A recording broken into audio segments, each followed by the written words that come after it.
Hi, I'm Jamie.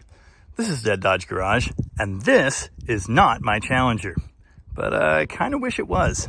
A while back now, I was contacted by a subscriber named Dan. He wanted to know if I would like to own these unique and interesting Mopar Performance small block cylinder heads. Yes, I would. Instead of throwing these heads in a box and handing them to the UPS guy, Dan decided to hand deliver them from Missouri. Are you impressed yet? I am. Anyway, Dan owns a handful of cool classic Mopars, but the vehicle of choice for this road trip to visit friends and stop in and see me here at DDG World Headquarters was this 2023 Dodge Challenger SRT 392 Widebody Last Call Edition. If you watch the channel much, or even if you just know the name, then you're aware that classic, kind of crappy Chrysler products are my happy place. However, I do have a pretty serious interest in these newer muscle cars. Of course, I own and daily drive a 2018 Dodge Challenger. Mine's just a basic model with a 300 horsepower V6. This thing is pretty fun to drive too. It's no slouch. But it's no 392 SRT, that's for sure. When I bought my V6 car, I made the case for the lower power basic Challenger power plant, and I stand by that. 300 horsepower is plenty to get yourself in trouble.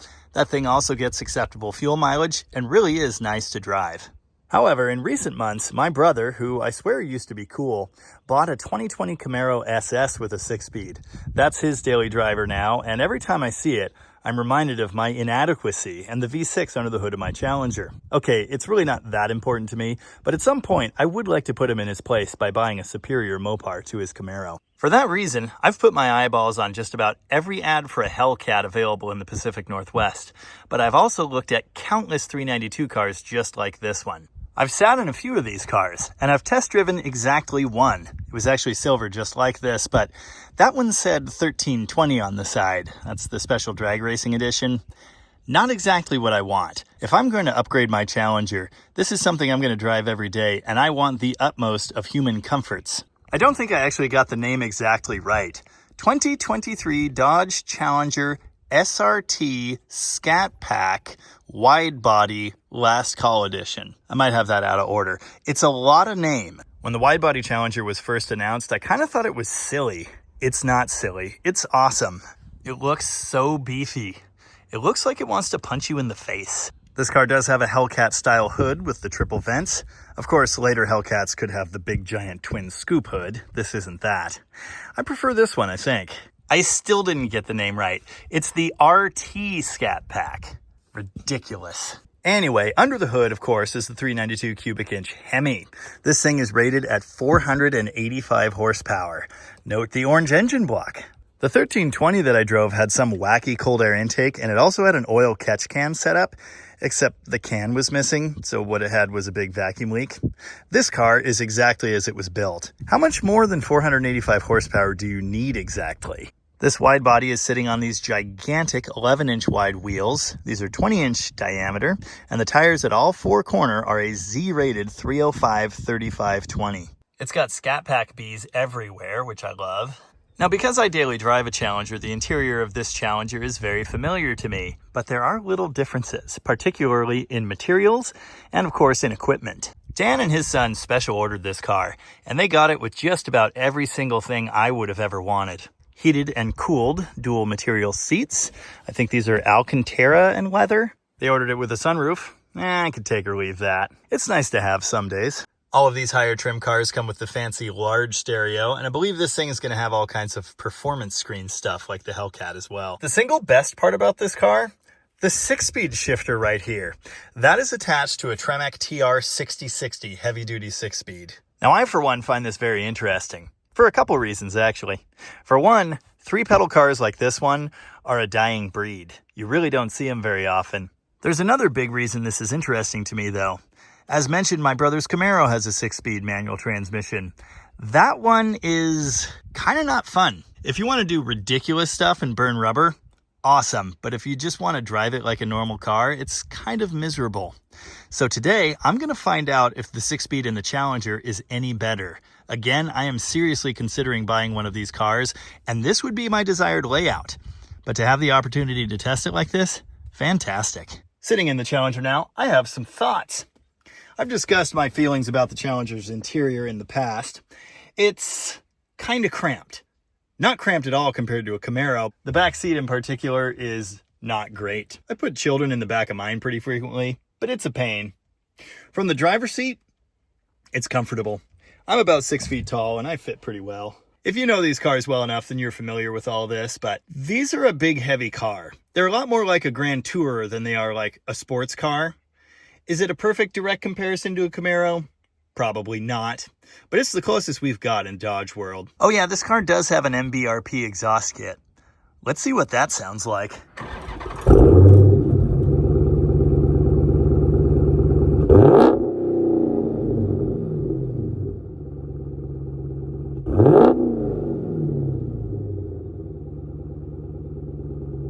Yeah, we kind of like it. We'll see how loud it is driving. If your only interest in a Challenger is going fast, you really don't need all of these buttons.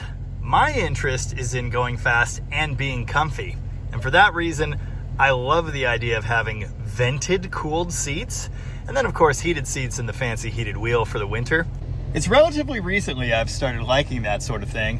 When I was younger, it was A-body bench seat or nothing, but I turned 35 this year. I like being comfortable. I will not apologize. You know, the one thing this car doesn't have is the radar guided cruise control, but I don't think you could have that with a manual transmission, just like you can't have remote start, which is slightly disappointing. Mustang. Think he wants to race? Does this have some kind of brake hold assist? Oh, line lock, launch control, shift light. That's pretty cool. There's all kinds of crazy stuff in the SRT dashboard. Is that second or fourth? 6-speed problems. Well, I'll tell you this, it takes off way nicer than the Camaro does. Yeah, it's nice and smooth.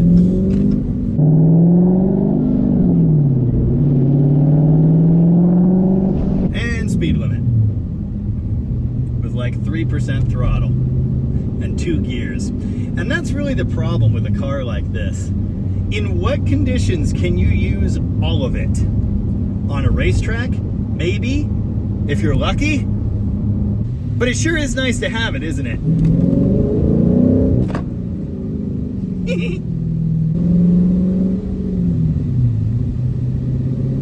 I like the shifter. I just have to remember where all the gears are, that's all.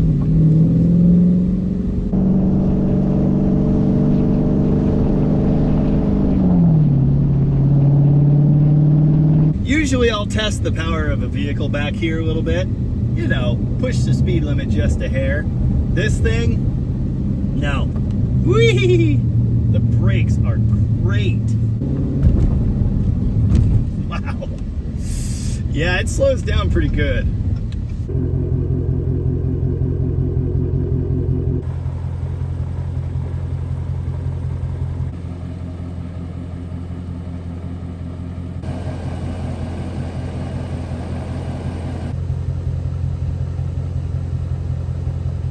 You may notice Dan does have a small piece of equipment mounted below the mirror. This is to help him in fast driving.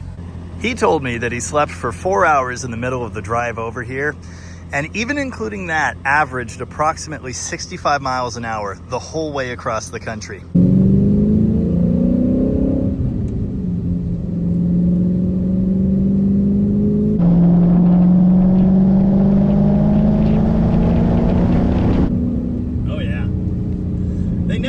As big as they are.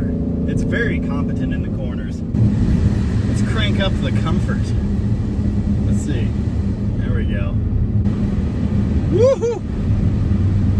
A pigeon almost hit the windshield. That would have been bad. You've got a lot of power at your toe tips with this. Oh, it's less than 500 horsepower, Jamie. It's not that fast. Well, I understand that. Fourth gear again. I don't know what it is with me and 6-speed shifters, but it's an ongoing issue.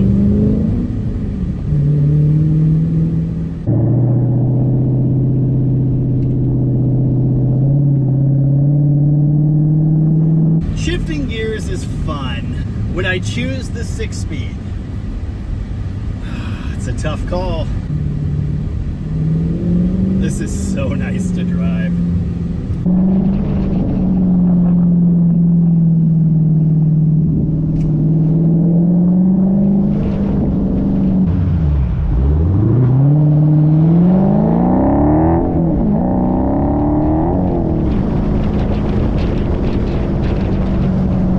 Whoops, found myself at the local Dodge dealer again. Keeps happening.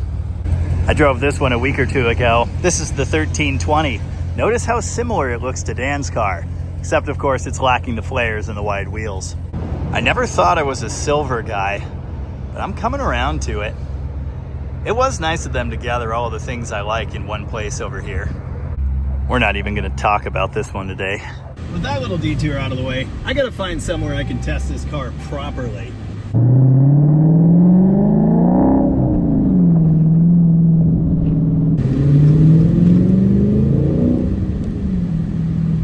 I could certainly see getting into some trouble with this thing pretty quick. The blind spot in the Challenger, absolutely terrible. You'd think I'd be used to that by now, but no. Dan mentioned an annoyance I've noticed myself. The bolstering in the seats is just a bit much. I'm not a big guy, but it presses on my hips in a way that's really not all that comfortable.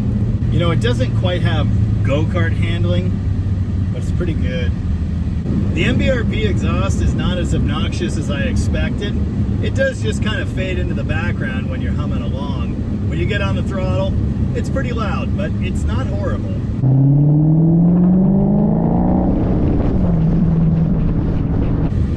One of my biggest complaints with the electric Charger is that it's just too quick and you have no input to tell you, hey, you're going 80 miles an hour. This car has a bit more of that, especially with the exhaust noise, but still, it is easy to suddenly be going way too fast. Except when you're stuck behind a Toyota Camry. I could just pass him and literally everyone else on the road.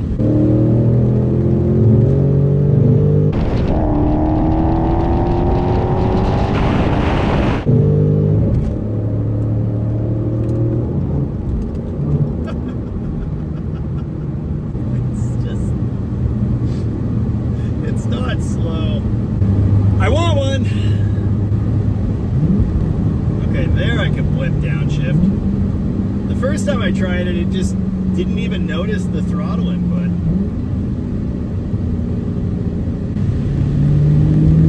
This is one of my favorite roads for testing handling. It's just a nice twisty spot out into the middle of nowhere.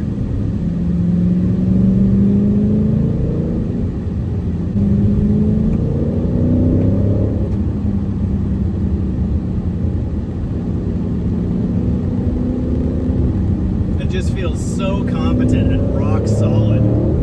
We think of these as muscle cars, but they're really not just muscle cars. It's a nice, well-balanced package. Well, that's third. 6 speeds is just too many speeds.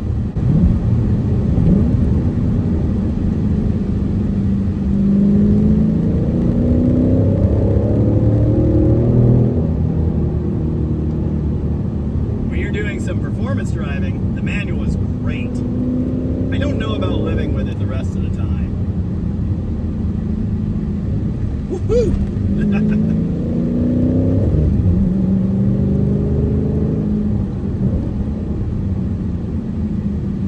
What a car. Okay, it totally does have a hill start feature. I'm holding the clutch, I let off the brake, and it'll hold the brake for an additional, what's that, 4 seconds or something?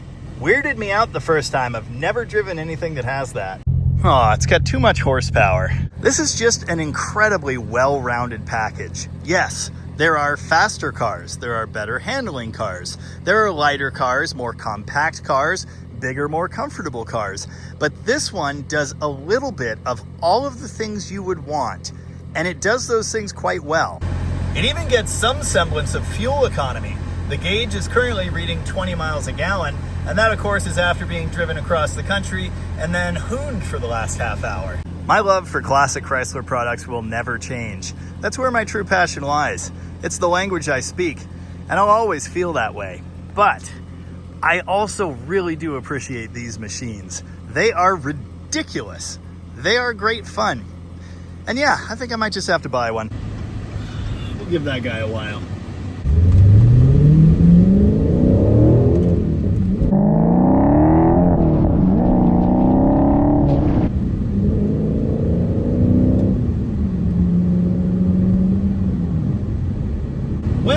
I hope you all enjoyed seeing this thing. I certainly didn't get to push it to its limits by any means, but man, this thing is a riot. I don't know if I'm sold on the 6-speed. I've never yet met a 6-speed that I liked. I always have problems finding gears and stuff. I'm gonna have to think about this more. If you like fun, look no further than the Scat Pack 392 Widebody Challenger, Last Call Edition, 2023 RT, SRT, whatever. It's pretty great. Anyway, hopefully you enjoyed this. In any case, as ever, thank you very much for watching. And remember, don't bang all the gears with the State Patrol behind you. That's a bad idea. Hemi noises. This thing just sings. Oh yeah, my sincerest thanks to Dan. Not only for letting me drive this car and make this video, but also those small block heads. We'll talk about that later.